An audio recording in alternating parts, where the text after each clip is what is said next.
Cause you're a sky full of stars. Hi everyone, welcome back to GunnReads. You are here with Miss Gunn and we're reading The Wild Robot and it's by Peter Brown. And subscribe so you can get the last two readings because today we're reading from chapter 74 all the way to 78. And then after that we only have one more time to read together. So let's see what's going to happen to Rico number 1. Chapter 74, The Click. 4 robot hands were clamped around the rifle. Rico 1 loomed above. Roz lay below, camouflaged in seaweed. For a moment all was still, and then the hunter suddenly lurched and twisted as he tried to rip the rifle away from his target. But Roz held on. Seaweed fell from her body as she was lifted right off the ground. Her legs dangled in the air until she pounded a foot and a stump against the hunter's broad chest, leaning back and pulled on the rifle with all her strength. Waves crashed as the robots grappled for the weapon, but Roz was no match for Rico 1. The hunter was too big and too brutal. Roz could feel her body being pulled apart, but she could also feel the rifle being pulled apart. A faint glow appeared between her hands. The glow grew brighter and brighter, and then a blinding explosion launched the robots in opposite directions. When the smoke cleared, shards of rifle were everywhere. Rico 1's body was pocked with holes, and one arm was charred and crippled. Ross's arm and legs had been blown completely off. She was now just a torso and head. Inside her computer brain, our robot's survival instincts were blaring. Her battered body simply could not take any more damage. Clearly, Roz was not designed for combat, but the Rico was. He pulled himself to his feet and hobbled toward his target. Roz wanted to get up and run away, but without arms and legs, our robots couldn't move. She could only speak. "Please do not deactivate me," she said. Rico 1 ignored her. His blocky hand reached past her face and touched the back of her head. Click. Oh no. Chapter 75, The Last Rifle. With the target deactivated, Rico 1 calmly moved on to the next phase of his mission. He limped through the gravesite and began collecting every single robot part. He splashed into the shallows and returned with a foot. He shook the sand from a cracked torso. He pulled a head out from a tide pool. Each part was then piled around Roz's lifeless body. Brightbill watched in horror as his mother slowly disappeared under a pile of parts. Roz looked just like the dead robots, but she wasn't dead. She had simply been shut down. "Don't do it, Brightbill," the flock tried to stop their leader. "It's too dangerous." But the goose was determined to bring his poor mother back to life. Brightbill crouched low to the ground and slowly moved toward the pile of robots. And when Rico 1 limped away to collect another part, Brightbill sprinted over to the rocks, pushed past arms and legs, and squeezed into the pile. Click! A muffled voice echoed across the shore. "Hello, I am Rozum, Unit 7134, but you may call me Roz." Brightbill hugged his mother's face as her computer brain rebooted. "Mama, wake up!" "What happened?" she said finally. "Where is the Rico?" "He's coming this way." "What were you thinking, Brightbill? You must leave now before he kills us both." "I was scared, Mama," cried the goose. "I didn't know what to do." Heavy footsteps stomped toward them. Robot parts were knocked aside, and then Rico 1 looked down with his glowing eyes. Brightbill tried to squirm away, but thick fingers locked around him like a cage. "Mama, help!" cried Brightbill as he was pulled up from the pile. "Please do not hurt my son," begged Roz. "He is harmless." Rico 1 paid no attention to Roz. He just held up the goose in his giant hand, ready to crush the life out of him. Mist swirled in the breeze. Waves sloshed across the rocks. Seagulls circled above. No, not seagulls, vultures, and one of them clenched something silver in his talons. The vulture spiraled down, and Rico 3's rifle clattered onto the shore. Geese and the otters quickly surrounded the rifle. They squawked and squeaked and fumbled with the weapon, trying to aim the clunky thing. The hunter was confused. How had those animals gotten a rifle? And could they possibly know how to fire it? They did know. The geese had seen a trigger pressed before. A beam of light brightly flashed through the gloom. At first it seemed as if nothing had happened, but a moment later, Rico's chest began glowing a brightly orange, and then it was melted and oozing down his front, and soon there was a wide gaping hole in the middle of his torso. His hand suddenly clenched, and Brightbill fluttered away. Seaweed sprayed over the gravesite, and steam hissed up from Rico's scorched hot guts. He shook and he twitched and collapsed beside Roz. Rico 1 turned his face to Roz and spoke in a quiet, garbled voice. "More Rickles with come for you. And if you destroy, still more will come. The Maymakers will not rest until all missing robots have been retrieved." When will they come?" said Ross. "How long do we have?" "You can still be fixed, Roz. Go to the airship. Bring all the robot parts with you. The ship knows what to do. His voice went silent. His eyes went dark. Rico, one, was dead. Chapter 76, The Broken Robot. So they're still going to come for Roz.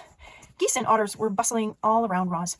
They were pulling arms and legs out from the robot pile and pressing them against her body. They were hoping to hear thump sounds and that the robot limbs would snap right into place, and Roz would return to her old self, and life on the island would go back to normal. But nothing happened. No matter what they did, the limbs wouldn't attach. Our robot's body was too badly damaged. "I'm sorry, Ma," said Brightbill, his voice trembling. "I thought this would work." "It is okay, my son," said Roz calmly. "I am lucky. I can still think and speak." The animals tried to smile at their poor friend, but they couldn't hide their sadness. Roz was a mangled wreck, and there was nothing they could do to fix her. Aww. The robot wanted to be strong for her son and her friends. She wanted to ease their worried minds and tell them everything would be fine. But Roz knew that everything would not be fine. She looked down at her broken body. Then she looked up at the geese and the otters and said, "I will need some help getting home." Chapter 77, The Meeting. Strong, nimble creatures carried Roz up the sea cliffs and across the island. They carefully propped her up inside the nest. They built a fire, and then they left the robot with her son. Roz and Brightbill sat there, staring at the flames, until the goose finally said, "Do you need anything, Ma?" "I could really use some new arms and legs." The robot chuckled at her own bad joke. "That isn't funny," cried the goose. "My mother is broken, and I don't know what to do about it." "I am sorry for joking." Roz adjusted her voice to a more serious tone. "I know you want to fix me, but there is nothing anyone here can do." At those words, her son looked away. "Brightbill, I'm afraid we have some difficult decisions to make. I think you should arrange a meeting of our closest friends. We could use their advice." The goose disappeared out the door, and soon Roz's oldest and wisest friends were on their way. Loudwing was the first to arrive. She limped into the lodge on her injured foot and sat close to her robot friend. Mr. Beaver appeared next, followed by Fink and Swooper. Then Tawny curled up on the floor. Mother Bear was too badly hurt to make the journey, so Nettle came in her place. She sat in the garden with her enormous head jutted in through the doorway. Brightbill returned with Chit-Chat, who was nursing her burned tail. The last one to crawl in was Craig, the old turtle. Once everyone was there, the meeting began. The group talked all through the night. They discussed the Ricos. They discussed what to do about Roz. They discussed how to keep the island safe.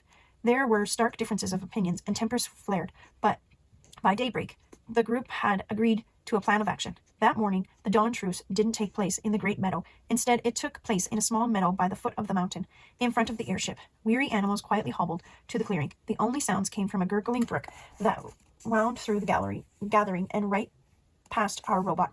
Roz sat in the wet grass. She was leaning against a rock. She looked so sad and frail. However, she still had her thoughts and her words, and for the moment that was all she needed. "Good morning, animals of the island." Roz's voice filled the meadow. "I must look strange to you, all beaten up like this, but I hope I still sound like your old friend." Hundreds of heads nodded.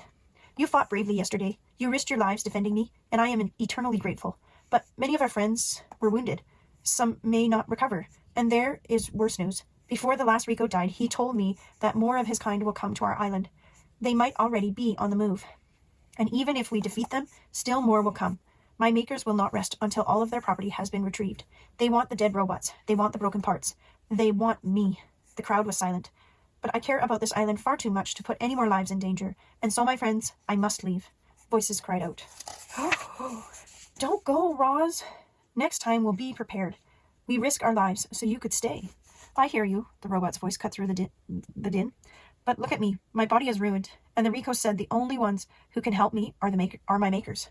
"What if I lied?" howled a voice. "You can't trust those monsters." "You are right," said Roz. "He must have been lying.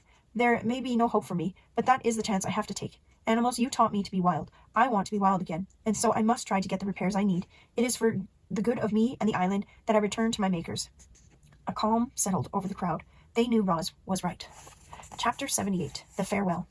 Our robot had an army of animals at her command, and she asked them to bring every robot part and rifle back to the airship. Absolutely everything had to go. It was the only way to be sure that Ricos would never come back.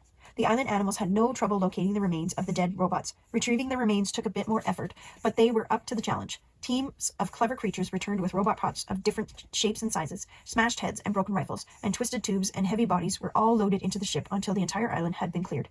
Even the tiniest scraps were collected. It's amazing what an army of animals can do. A light mist was falling when they finally heaved Roz through the ship's doorway. Her head slowly turned around to face the crowd of the geese and beavers and owls and insects and foxes and raccoons and vultures and moose and bears and opossums and fish and deer and otters and turtles and woodpeckers and squirrels and frogs and hares and on and on. Every animal on the island had come to give the robot a proper send-off.